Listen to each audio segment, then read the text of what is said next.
welcome back to the Boundless Podcast. I am here with Cocoasugarcosplay. How are you? I'm good today. How are you? I'm doing well also. It's a lovely Sunday here. It's raining, so a good time to sit inside and do work. Yeah, I am Yeah. definitely doing work also. Well, it's not raining here. It Oh, well, that's nice. Is it a nice day? is. It's like a perfect fall day. A little chill in the air, not too hot. Very nice. Just sit inside and bask in the AC then, I guess, and do work. So, could you tell everyone your Instagram or Facebook name, however people can find you? What should they look up? Sure. So I'm on Instagram right now, primarily, and my handle is Coco Sugar Cosplay. Hmm. CoCoASugarCosplay. Got it. Yep. So that's spelled Coco Sugar Cosplay. Nothing crazy. No Z's or K's or anything in there. Just Yep. normally spelled. Yep. So Yep. cool. So how did you come up with that name? Well, I was trying to find something that made sense with the brand that I wanted to put forward, and then something also I definitely really felt welcomed by the Black cosplay community, and I wanted to like make sure it was apparent right in my name that Mhm. this is the community I'm with, this is the community I support. So I went with Cocoa Sugar, kind of like brown sugar, and I was like, oh, like Cocoa Sugar sounds a little more unique, so I'm gonna go with that, and then cosplay, of course. So it's very clear what I'm doing right in my name. Got it. And so when you say the Black community, are you talking about like the POC groups on Facebook, or what are you referring to specifically? Well, the POC cosplayers group on Facebook has been very welcoming and kind, and then just like people like doing the 28 Days of Black cosplay. Like I got tagged in there a couple of times. People approaching me at cons. Just the POC cosplay community in general has been like very like welcoming and supportive and kind. I mean, everyone has. I will say that like no one's been like discriminatory or anything towards me, but like I just noticed like a real welcoming feeling from that particular cosplay group. Very nice. So you haven't experienced like any racism, not just specifically in that group, but with your cosplay in general? Not really. I mean, you That's get really an good. occasional comment or two, but like, I don't know. I just kind of let it roll off for the most Yeah. part. Like, Yeah. people are going to be who they are, and that doesn't affect me. Whatever. I'm going to do what I love, and you do what you need to do over here, and just keep your hate to yourself, and I'll Hmm. go about my day. Yeah. I mean, I think every POC cosplayer has probably experienced it in some manner, shape, or form, unfortunately, but that's just, yeah, that's the nature of the beast, I guess. Yeah. Yeah. Unfortunately, yes. Yeah. All right. So, for everyone that doesn't know, I met you actually at Blerdcon right after you had won the grand prize for the costume contest. Right. That was an Yeah. awesome day. It was a very cool day. And so, was that your first time debuting your green cosplay, the one from The Princess and the Frog? I had worn it to Katsucon, but that was actually my first time ever entering a contest or like wearing it on stage or anything like that. Like I Wow. did for Katsu and took some photos, but I was like, all right, I'm gonna give this a shot and see how it goes. And I was very surprised and very pleased with how it turned Very nice. Yeah, first time cosplaying, winning grand prize. That's a hell of an achievement. out. Well, not cosplaying, first time competing. There we go. Yeah. That's very nice. So I wanted to talk to you a bit about how did you get the inspiration to make this dress, and what materials did you use? How long did it take? Give us the whole breakdown. Well, sure. So, I don't know if you're familiar with the artist Hannah Alexander. I am Um, not. so she does like Art Nouveau reimaginings of different characters. She does Disney princesses. She's done Adventure Time. She's working on Steven Universe. She's done like countless characters. And I had been following her art for a while, and her designs are always like very elaborate. They've got these beautiful like flowing lines. They all have that kind of, well, they're all inspired by Art Nouveau designs. Hmm. And I had been really wanting to like step up my game. I've been cosplaying for, I guess, about 11 years. Wow. and like I've never really like seriously like tried to like make something from scratch completely. And you know, I'll make some things from scratch, alter other things, buy some things. But I really wanted to challenge myself, and I was really inspired by her Tiana design. And I was like, wow, you know, I love this character. I love this design. Let me go for it. It's definitely challenging. So I spent some time trying to figure out how to accomplish it, but really pleased with how it turned out. Mm, very cool. And so that was basically the inspiration for you to create this dress. Right. Yes. So I'm following her design, going through and looking and trying to break it down into, okay, now that I see this design, and you know, obviously you can, the design she made, like there's like what appears to be, or I interpret it as like rhinestones, like on like the neck of the dress, but you can still see through to like the skin underneath. So like trying to like figure out, all right, how am I actually going to accomplish this when I build it? That's going to require like illusion mesh or something that matches my skin tone to give the appearance that it's still my skin. And how is it going to fit and maintain the same silhouettes that we have in the design, to make that happen like in real life? Mm-hmm. You know, how is the weight of the fabric going to be so that it flows in the same way and gives that same illusion? How is it going to still be comfortable? And Mm-hmm. how is it still going to be doable within the budgets that I use too, and the time that I have to make it? Got it. And so I know nothing about sewing. I know nothing about rhinestones. I know nothing about nothing, basically. So tell me, how did you select the material? Where did you go? How much does it cost? Yeah, no problem. So fun fact about myself, I ballroom dance, and I've been doing it for almost 5 years now. So I actually took a lot of my experience like making ballroom dance dresses and kind of applied it to this one, because I wanted it to be comfortable and fitted. So I knew I would have to use stretch materials. Whenever I start a new cosplay, I try and look up and see, has anyone done this before? And what did they do? Like, do they have any of their process documented? And is there any part of that that I think will work for me and that I can try and adopt or change? So I looked up, believe it or not, there actually weren't too many who had done this. At least when I was looking on Instagram, I didn't find too many. There were like a handful of people who had done it. And from what I could see, all of them used non-stretch fabrics. And I knew that for myself, like just with my like body type and the way I wanted to be able to move in it, I wanted to stretch. So I kind of went with that right off the bat. And then I kind of fell back on my knowledge of ballroom fabrics. So using four-way stretch lycra, and Say that again. power, Four-way uh, stretch. What? four-way stretch lycra. It's like spandex Okay. essentially. So using like a four-way stretch material so that I wouldn't have to worry about, oh, it only stretches lengthwise and not widthwise, or like which way I'm cutting it. So using a four-way stretch material, and then a four-way stretch mesh netting for like the parts that are skin. The one thing I will say is that I had a really hard time finding the colors I wanted. So I decided to buy everything in white, and I dyed it all Hmm. custom.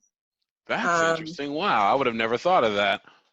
yeah, yeah, it was, I mean, I knew from my experience working with ballroom dresses that I wasn't going to find a mesh netting in my skin tone. Like that is like very hard to find. It's either very dark brown and it doesn't, like it very clearly doesn't match my skin tone, or Hmm. it's like peachy colors, you know, so they don't match either. So I got white, and I got a bunch of RIT dye. And one thing that's really nice about RIT dye is that they have color charts on their website, Hmm. where they like give you like a very wide array of colors and tell you the formulas, like the ratios of different colors to mix together to achieve that color.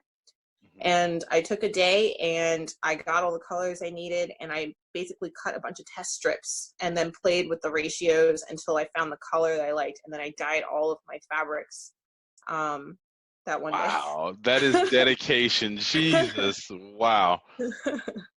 Yeah. Amazing. I love that because it really makes you a master of your craft. So, instead of just going, I'm just going to get this color and it's just going to be what it's going to be, or, I'm just going to do the best of my abilities, you really dug in and figured out how to achieve the goal you were trying to achieve. Yeah, I was like, I have this vision in my head of how I want it to be, and I'm going to try my very best to make it match that vision. That's really cool. I love it. Okay. Thanks. So, for everyone who hasn't seen the dress yet, could you can better describe it than I can. Oh, sure. Yeah. So it's like I said, it's made of stretch fabric. But when I put it on, it's like very like form fitting through the top, and then the bottom has these layers of chiffon. So that's the only part of it that's not stretch is the skirt. It's actually in two pieces, even though it doesn't look like it is. So the whole top half, the fitted half, is actually a bodysuit. So I constructed it so that it would have that structure underneath so that the garment wouldn't like twist or like, I don't know, like ride up or anything. And then the skirt is attached at the waist. It basically has this like chartreuse. It's like a very like pale green yellow with leaf motifs all over it, and it is covered in rhinestones. I cannot tell you how many I put on it because I lost count. I think Amazon got tired of sending me rhinestone orders after a while because I horribly misjudged how many I would need when I made my first order. But yeah, definitely spent an entire month just putting rhinestones on, even after the dress was constructed. So that took the most time. But And I'm actually just now looking at the picture, and I did not even realize until you said it that that wasn't your skin. I, I'm just now real. I was like, what is she talking about? And then I looked, I was like, oh my gosh, I thought that was just, your skin. And then there was like a green dress on top of you. Oh no, yeah. So Wow. it is all mesh up Yep. until like the neckline. Did So not realize that. Amazing. So cool. And so, how did you sew like the different fabrics together? So I started off by trying to pattern, and I'll say like I'm a self-taught seamstress. I have real trouble like following like store-bought patterns. Like I look at them and like the lines and all of like the different like dots and the dashes, like they confuse me. So I usually just make my own patterns.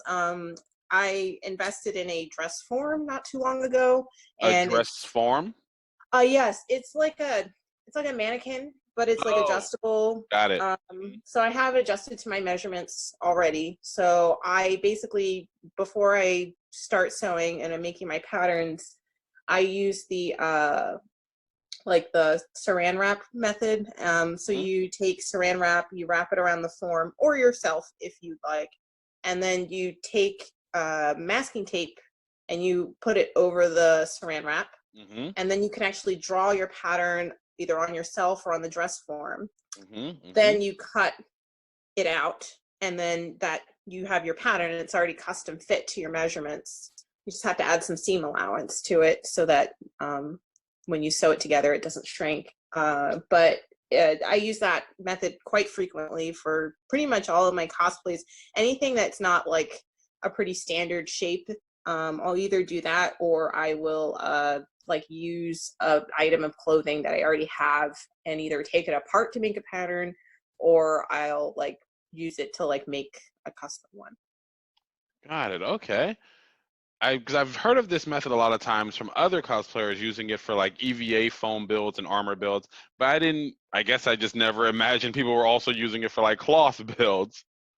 Yeah, it's really helpful, especially since there's so many like organic shapes in that. So I actually drew on like all the leaves and like the different sections and kind of determined from there, like, all right, I'm gonna need this many colors because there's like a band across the middle that's like a dark green, excuse me, a dark green. And then the top half has like all of those leaves stretching. And then they have the back. The back was probably the hardest because the artist actually does make back views in her like books or through her Patreon. Mhm. But I'm not a part of those communities, so I kind of made up the back, and I was like, well, it's going to look like this. It seems to make this kind of a shape, so I'm going to continue it onto the back. I knew I didn't want to have a zipper because I didn't want it to interrupt the pattern in the back. So that definitely meant stretch fabric the whole way. So. Yeah, okay. This is all new information to me. All right. And so how did you go about putting all of each individual like rhinestone on? So this is actually, again, back to ballroom a little bit for me. So for any of those types of things, I actually use this glue called Gemtac. I know a lot of people like the E6000. But for me, it takes a long time to dry and the fumes are kind of gross. But it does dry clear. The thing I like about Gemtech is specifically made for rhinestones. It works well with stretch. So like no matter how much you stretch it, like you lose far less gemstones, I found.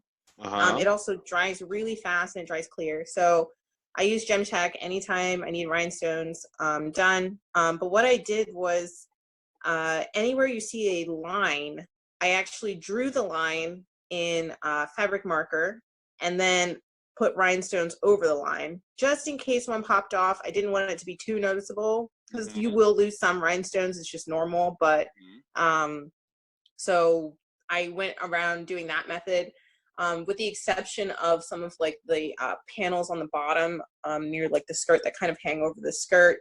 Those I just put on without drawing underneath. But all of like the leaf motif patterns like across the top of the dress and like the vertical lines, like those are all done with fabric marker underneath and then the rhinestones on top.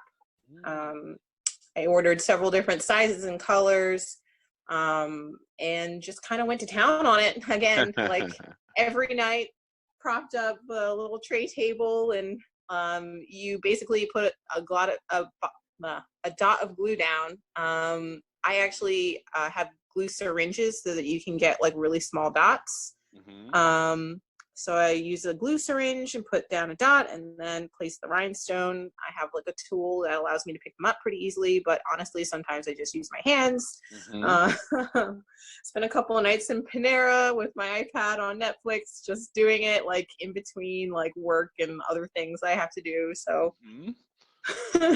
Oh, so you actually brought the entire dress to Panera and worked on it there? Yeah, I did that a couple times. My schedule during the work week is a little crazy, so I don't go back to my house until like after I'm done with everything late. But I have like a couple hours in between to like, usually I go and like relax or do grocery shopping or something. But I was like, nope, I gotta work on this dress. That's dedication. I love it.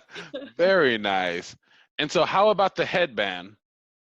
Oh, okay. So that was actually the first part that I like completely finished, probably because it's just like a contained piece. That was pretty fun to do because like the drawing, I think for like that part left more open to interpretation on like how I was actually going to do it. So the base is a 4-way stretch and there's like a single like hook clasp, like a large hook and eye essentially clasp to close it. I had to like play a little fast and loose with the measurements because I wasn't quite sure yet if I was going to wear a wig or just use my own hair. I ended up just using my own hair in the end. So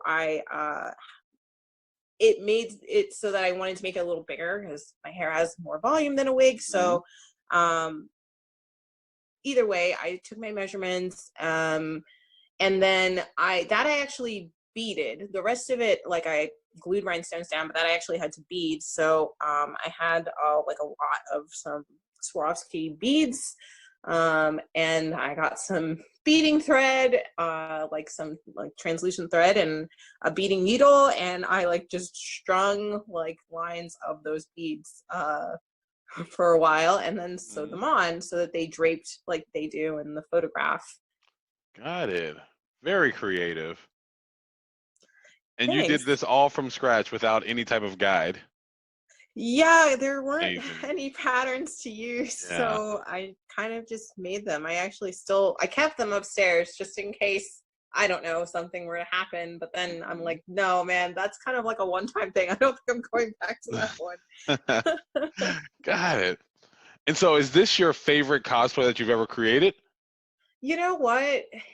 It definitely is the most grandest I've created, I should say. Like it's the most involved. It like gives me like the biggest sense of like pride to think that I did it just because Uh-huh. there was so much involved. Mhm. Um it's definitely really fun to wear because I Mhm. feel like you don't see a lot of people like you see the Hannah Alexander cosplays like quite often at conventions, but I feel like Tiana is not one I see very often. So it was kind of fun because I felt like, oh, like there aren't a lot of people doing this one.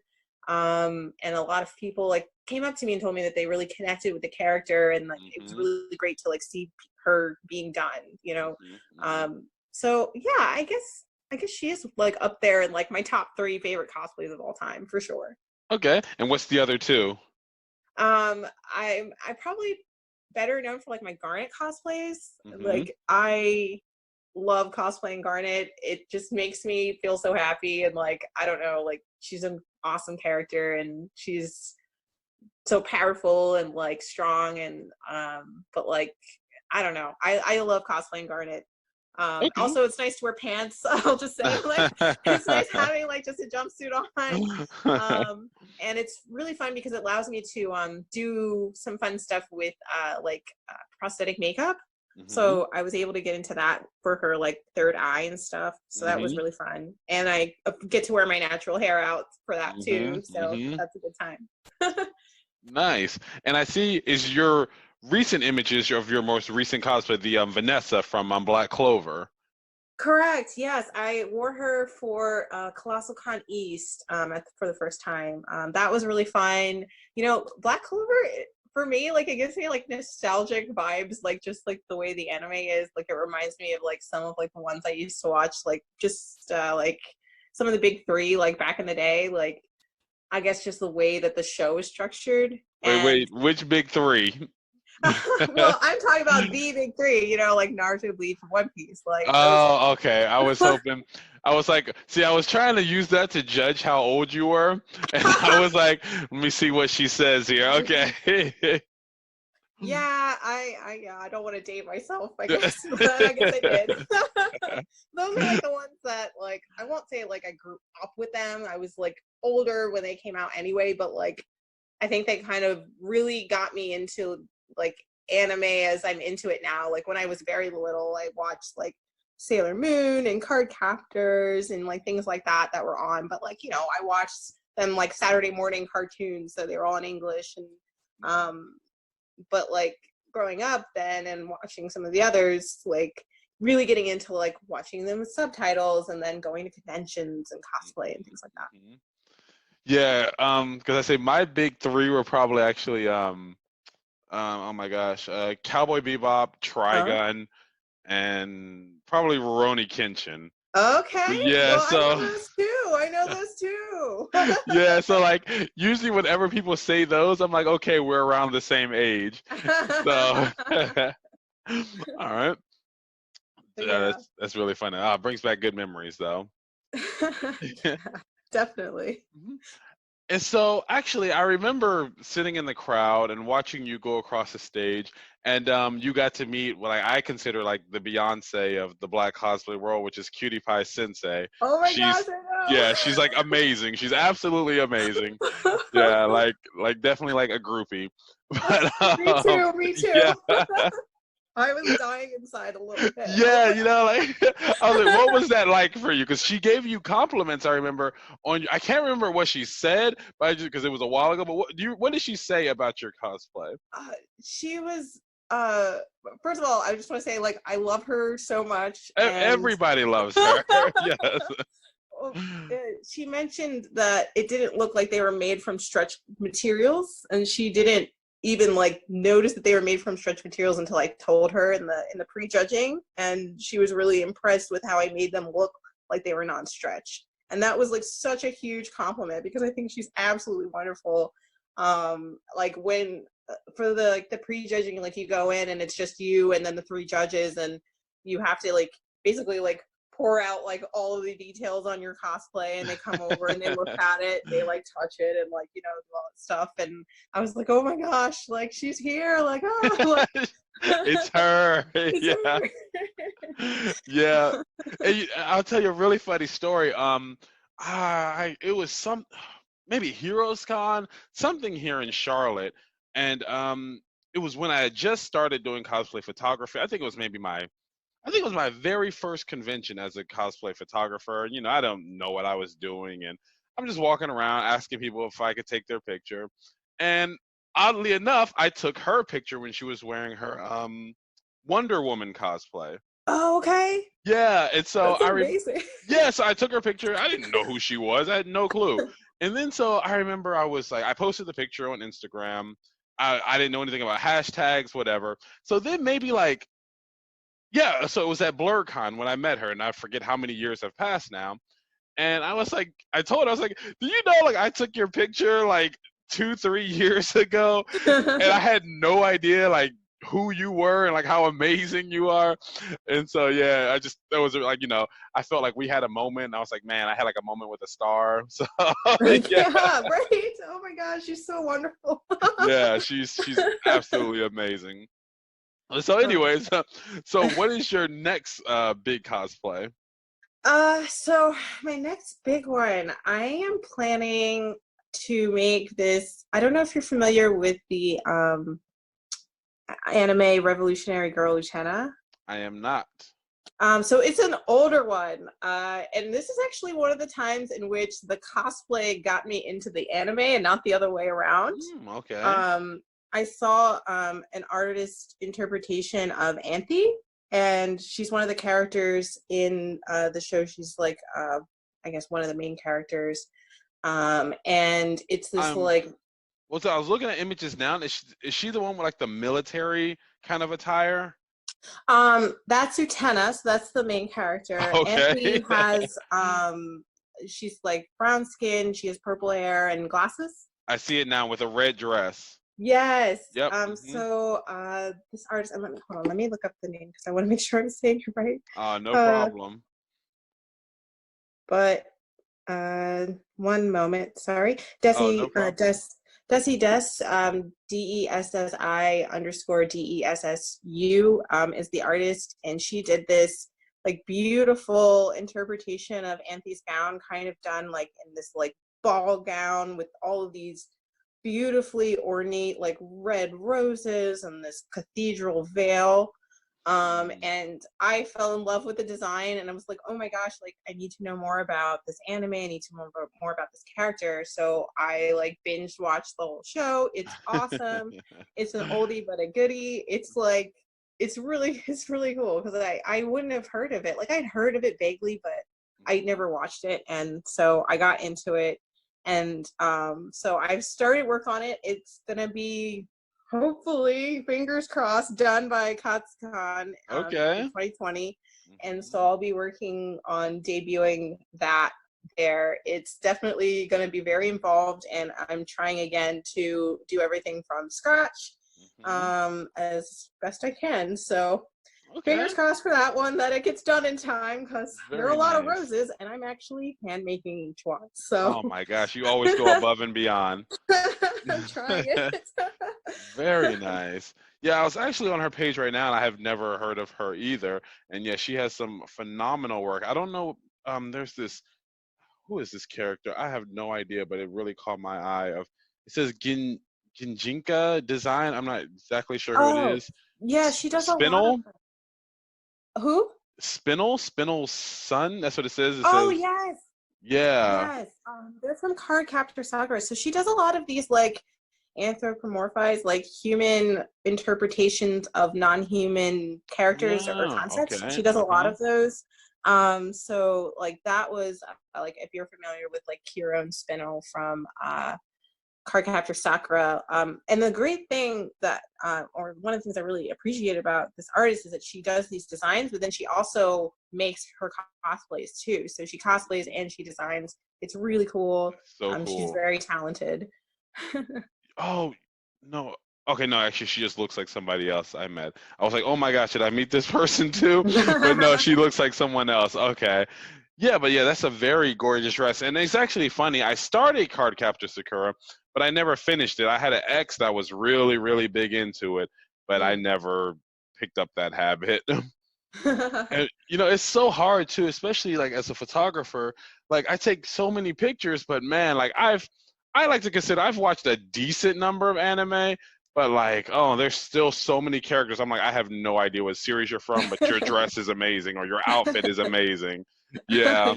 Yeah, that's always funny. Like I do the same thing. Like I'll go to a convention, I'll be like, I have no idea who you are, but you look awesome. Or, like, Yes, you you look look so amazing. Yeah, no, that definitely happened. I think like one of the times that like I definitely recall that like happening like a lot to myself. I don't know. Have you ever heard of the anime Pandora Hearts? No, no. Well, like uh, the the manga actually, like I love the manga, and they made like a short run of the anime. Uh-huh. And it's not super popular like at all, but I love this one character Break, and it's like the only time I've ever cosplayed a guy actually. Hmm. I And see it now. Okay. Hmm. I worked really hard on it. It was like years ago before I even had Instagram or anything, so I don't even think I have pictures of it anywhere. But yeah, I was like really happy like cosplaying it, and like I had like two people come up and be like, "Oh my gosh, I like the same show, and no one knows what it is." And I'm like, "Yes." It is always nice, you know, when you get like, I mean, it's nice always to have your work recognized, but when someone like really is like, man, I watched this series and I share the same enthusiasm for it, you're like, oh my gosh, now we, you know, we were meant to be together type thing.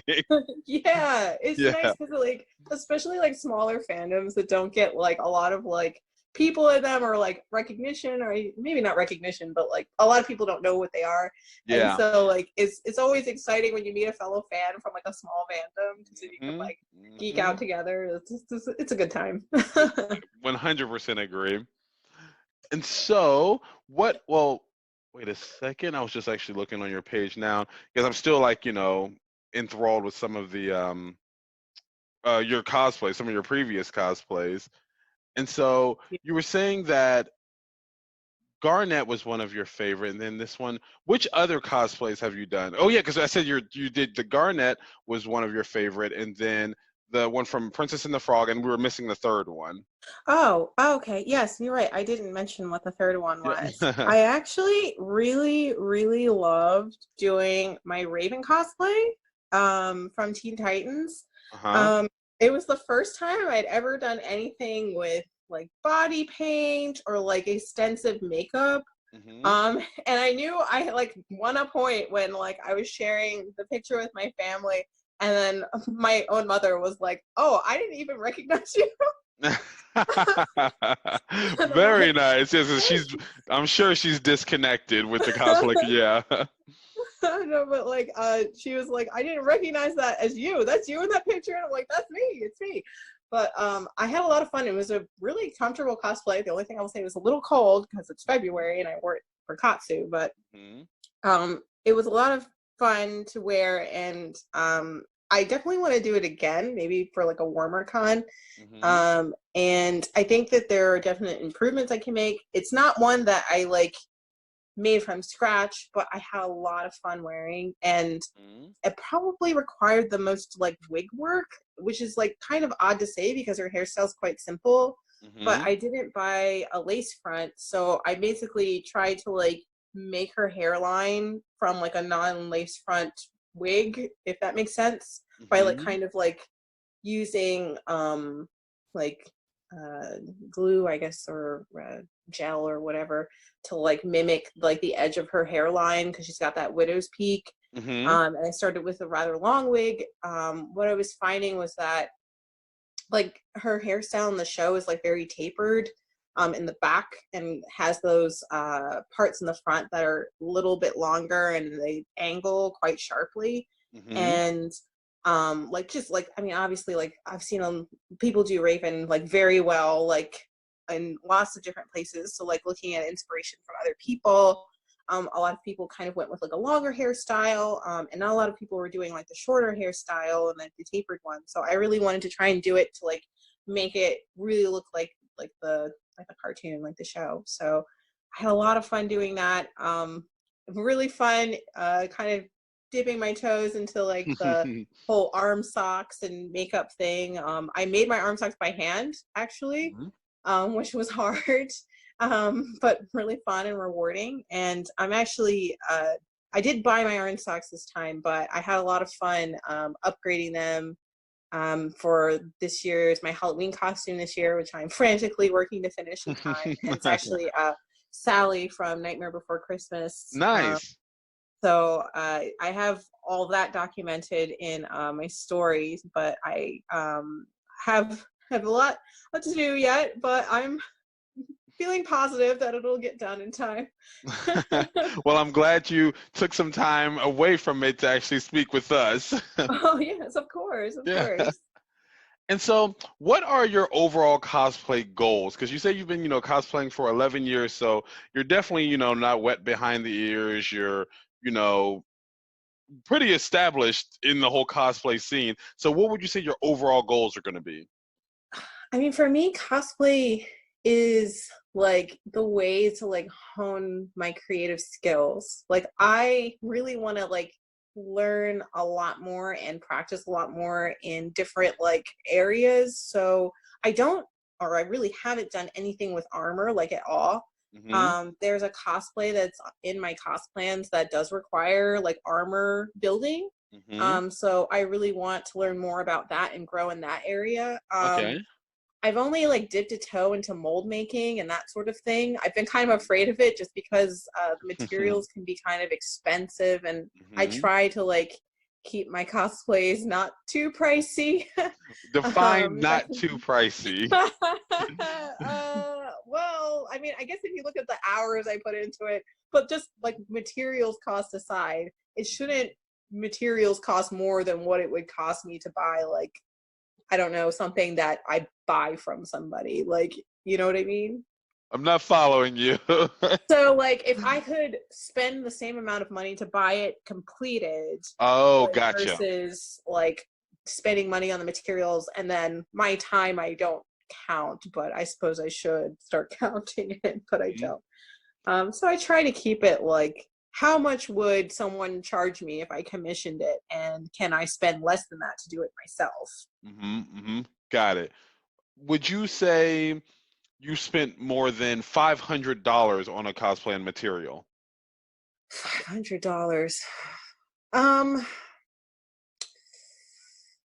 I don't think I've gotten that far yet, but I Okay. guess if you count tools, like if you count things like sewing machines that I have, like I bought a serger recently, which is like, I wish I had a serger for when I did Tiana. I did not. Those are all like zigzag seams on my I'm regular. not gonna lie, I don't know what a serger is. Oh, it's okay. No problem. A serger is a machine that's really helpful with like stretch and knit fabrics because it has like 4 threads. Oh, And okay. if you look at like t-shirts, or like you see those seams on like a t-shirt where like the seam is like very like involved, like it's not just like one like dashed line like a normal seam, it's clearly got multiple threads. Like that's what a serger does. Okay, got it. I wish I had my serger when I did Tiana. I did not, but that's okay because I feel like I appreciate it even more.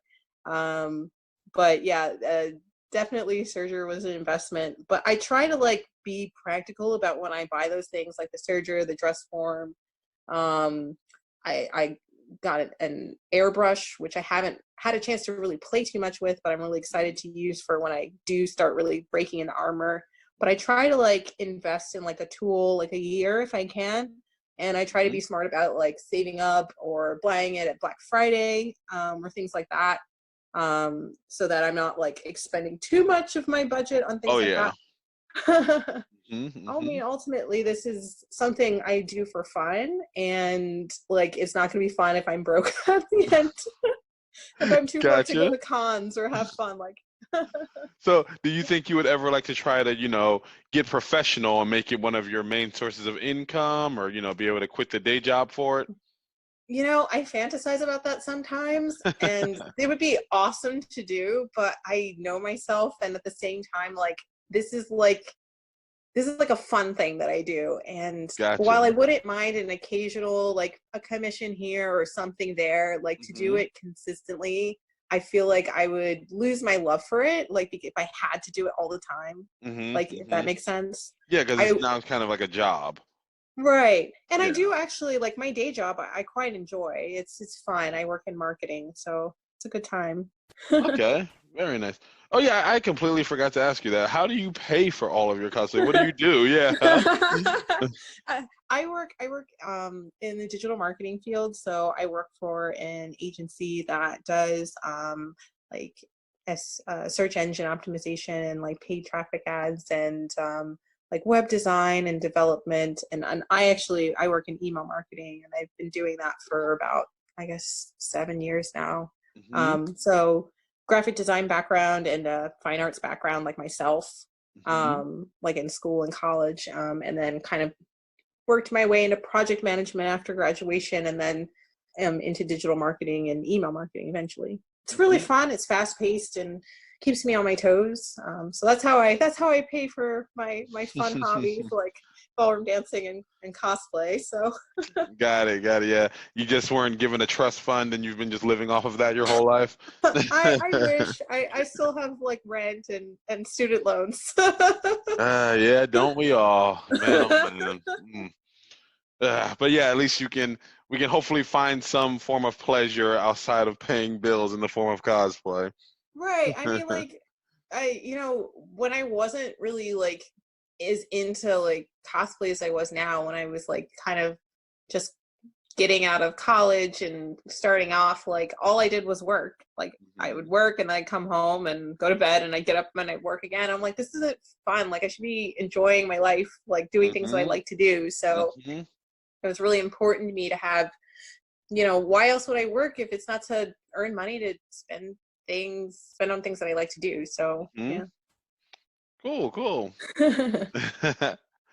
Well, we were actually coming up on about the end of it here. I think we've covered most of the things that I want to talk about. Was there anything else that you wanted to say? Oh boy. I don't think there's anything too pressing. Just I'm like really loving being on Instagram and I've actually had a really fun time. A couple of people have like reached out to me with like questions about like how to make things or like how I did something. Like if you have any questions at all, like please like give me a DM or something. I'm definitely like I check my Instagram a couple times a day, probably shouldn't, but I do. And so I'll see it and I'll answer if you do have a question or if there's something that you saw that I did that like maybe you tried it out for yourself and like it worked for you or maybe it didn't work for you, like let me know.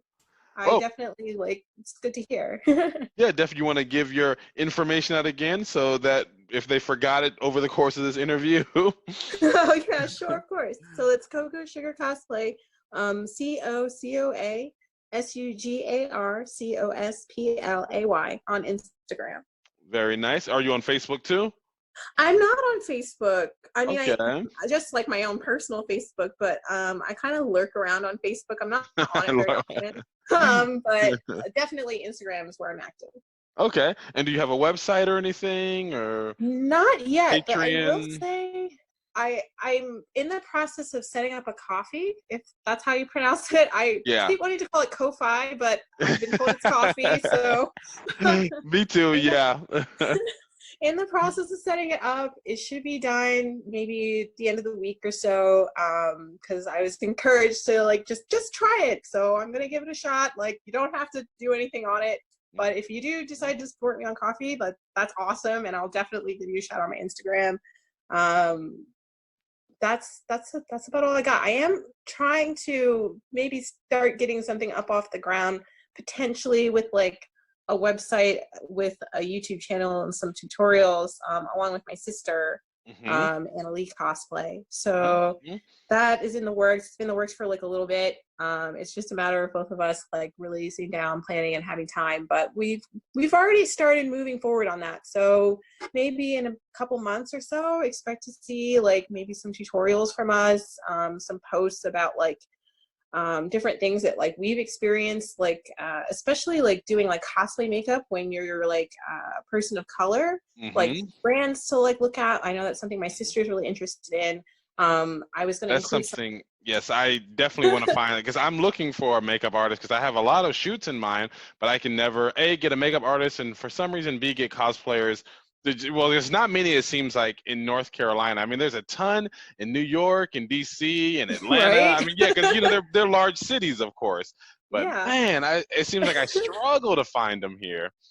I understand. I'm in rural Pennsylvania, so Mm, I got you. yeah, It's not the easiest. At least there's Philly. I mean, that's about what we that's got. true. Yeah, yeah. Philly has a decent market of people. So, okay. But yeah, Okay, well, we will definitely be on the lookout for them. thank you so much. No problem. Well, I guess that was everything for today. Once again, I would like to thank you for taking the time to speak with us. And I guess until next time, everyone stay boundless. See you later. All right, Bye. thanks, guys. Bye. Bye.